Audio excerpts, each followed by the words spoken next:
Shalom, shalom, peuple de Dieu.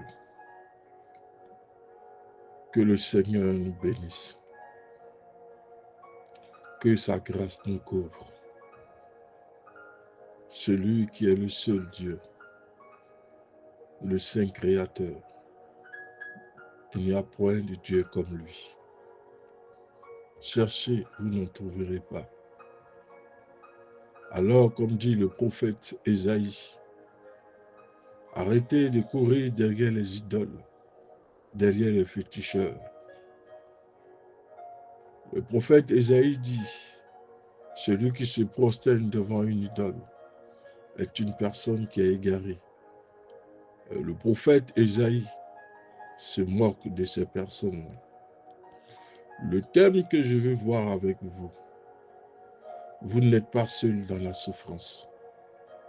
Parce que dans les épreuves, beaucoup de chrétiens se posent la question, le Seigneur est-il avec moi? Le Seigneur marche-t-il avec moi? Parce que s'il voit ma souffrance, il doit pouvoir intervenir. Mais Dieu te fait passer par l'épreuve. Pas comme s'il a envie de t'abandonner, mais il veut te fortifier, te formater. Les épreuves ne sont pas un abandon de Dieu. La solitude que tu vis et que tu penses que tous t'ont retourné, se sont retournés, l'Éternel ne t'a jamais abandonné. Le Dieu que nous servons est un Dieu fidèle. Même si l'alliance qu'il a tissée avec toi a été rompue par toi, parce que Dieu ne rompt jamais une alliance.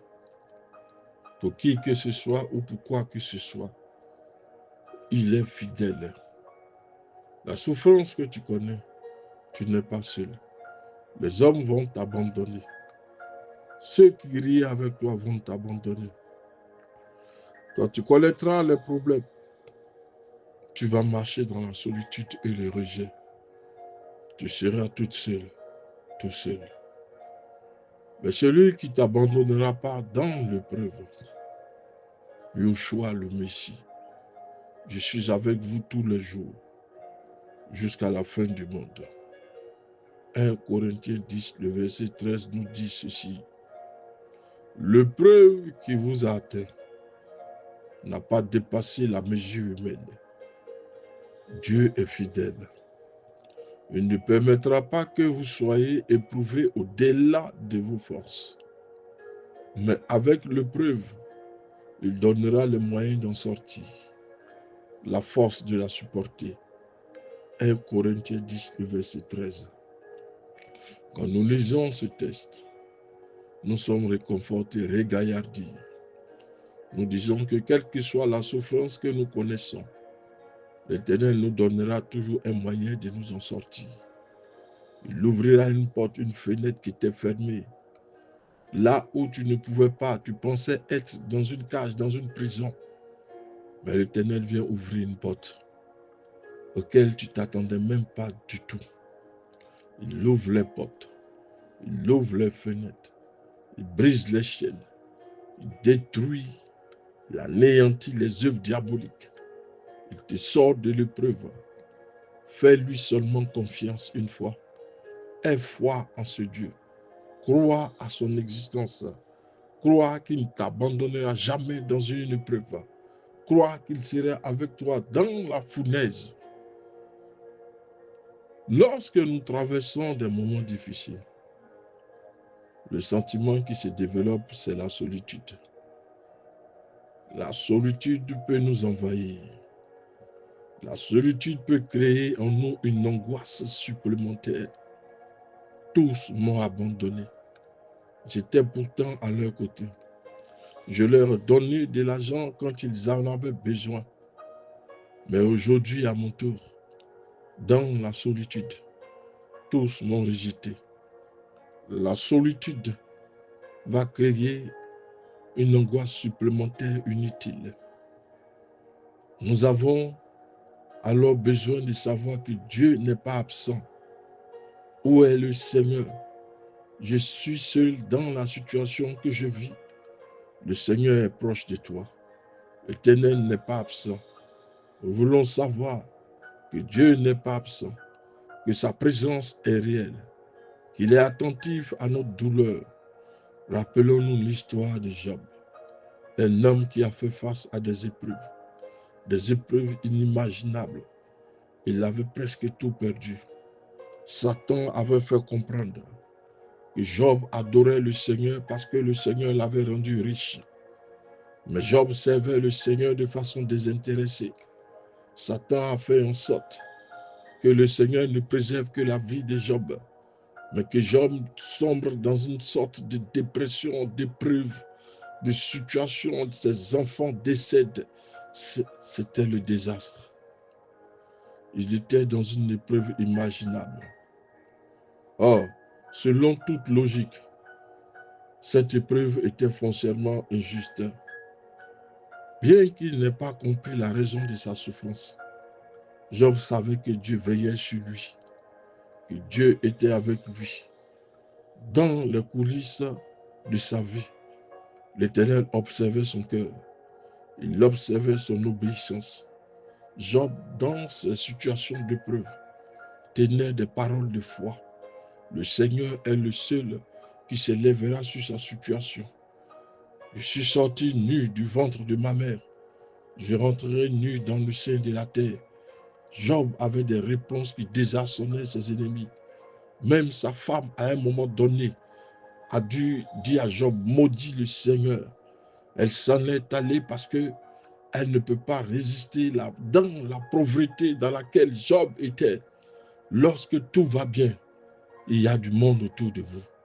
Mais quand les situations vont mal, même votre femme devient votre ennemie. Job ne comprenait pas la raison de sa souffrance. Il savait que Dieu veillerait sur lui. Et dans les coulisses de sa vie, Dieu observe le cœur. Dieu observe l'obéissance. Il regarde, il teste. Il voit qui lui appartient. Celui qui a un cœur pour Dieu, celui-là ne rentre pas dans la révolte ni dans la désobéissance. Mais celui-là attend patiemment que l'Éternel, dans sa miséricorde, vienne le sortir de l'épreuve. Cela nous indique que même lorsque nous nous sentons seuls, Dieu est avec nous. Il est près de nous. Il est prêt à nous soutenir. Dans l'évangile de Luc 12, le verset 6 à 7, nous apprenons que l'Éternel prend soin des moineaux et qu'il est encore plus attentif à nous, ses enfants. Chaque détail de notre vie compte à ses yeux. Même le nombre de cheveux qui sont sur nos têtes. L'Éternel en sait la quantité. Lorsque la tragédie frappe ou que nous sommes face à des difficultés sévères, rappelons-nous une chose, que Dieu est tout à fait conscient de notre situation. Il est important que nous gardions à l'esprit que nous ne sommes pas seuls. Le Messie est avec nous, notre Sauveur. Et il dit toujours, je suis avec vous tous les jours, jusqu'à la fin du monde. Il ne nous abandonnera jamais. Le Seigneur n'a pas abandonné Daniel dans son épreuve. Daniel a été jeté dans la fosse aux lions. La Bible dit, lorsque Daniel est descendu à l'intérieur, les lions ont eu la gueule fermée parce que l'Éternel ne t'abandonnera pas dans la situation, l'épreuve que tu vis, que les gens s'élèvent, que les groupes s'acharnent contre toi. Mais le Seigneur marche avec toi. Ton étoile et ta lumière dérangent. La bénédiction que Dieu a mis en toi dérange. Et certains font en sorte de détruire cette lumière. Mais on ne peut pas éteindre ce qui vient de Dieu. On ne peut pas anéantir ce qui vient de Dieu. On persévère. Les amis de Daniel ont été jetés dans la fosse au lion. Ils ont contesté le roi Nebuchadnezzar parce qu'ils se sont dit la loi de Nebuchadnezzar est une loi qui va à l'encontre de la loi de Dieu. Les principes de Dieu, les lois spirituelles divines ont la priorité, la primauté sur toute chose. Si tu veux, roi, jette-nous dans la fournaise. Dieu viendra nous révéler toujours des difficultés dans lesquelles nous sommes posés.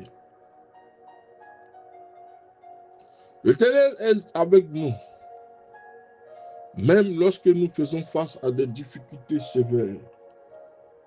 Nous devons nous rappeler que Dieu est tout à fait conscient de notre situation. Et nous devons garder à l'esprit que le Messie, notre Sauveur, notre Seigneur, comprend nos peines, nos épreuves. C'est pourquoi il a dit, je suis avec vous tous les jours jusqu'à la fin de ce monde. Seulement cette phrase-là devait nous rassurer que quelle que soit l'épreuve, nous avons un souverain sacrificateur qui marche avec nous. Il a traversé la souffrance et il sait comment nous secourir. Il sait comment venir nous libérer de toute situation. Il a traversé la souffrance. Il est là pour nous secourir dans nos douleurs. Nous devons tourner notre cœur vers lui. Et sachant que l'Éternel nous écoute toujours. Ce n'est pas un Dieu inerte. Ce n'est pas un Dieu de fente. C'est un Dieu vivant. Comme Job, choisissons de répondre aux épreuves avec foi, tenant des paroles de foi, une attitude de foi, un comportement de foi. Notre assurance et notre confiance résident en Yeshua, le Messie. Nous devons répondre à nos épreuves par la foi, en nous souvenant que même dans les moments difficiles, Dieu est à nos côtés. David dit dans le psaume 23, le verset 4, « Si je traverse l'ombre de la vallée de la mort, je ne crains aucun mal, car tu es avec moi. Ton bâton me guide et me rassure. » Que ces mots résonnent en nous, nous fortifient tout au long de notre parcours. Non seulement le Seigneur est présent, mais il veut nous accompagner en portant avec nous, pour nous et nos fardeaux. Il veut tout prendre. Il supporte tout. Regarde ce qu'il a fait. Il a donné sa vie pour toi. Il est avec toi. N'est-il pas merveilleux ce Dieu-là? N'est-il pas glorieux? Il a tout pris à ta place. Il est avec toi dans la souffrance. Les océans, il est avec toi. La fournaise, il marche avec toi. Rien ne te brûlera. Rien ne te submergera. Dans la force au lion, il ferme la gueule de tes ennemis. Que le Seigneur te bénisse. Le pasteur Samuel.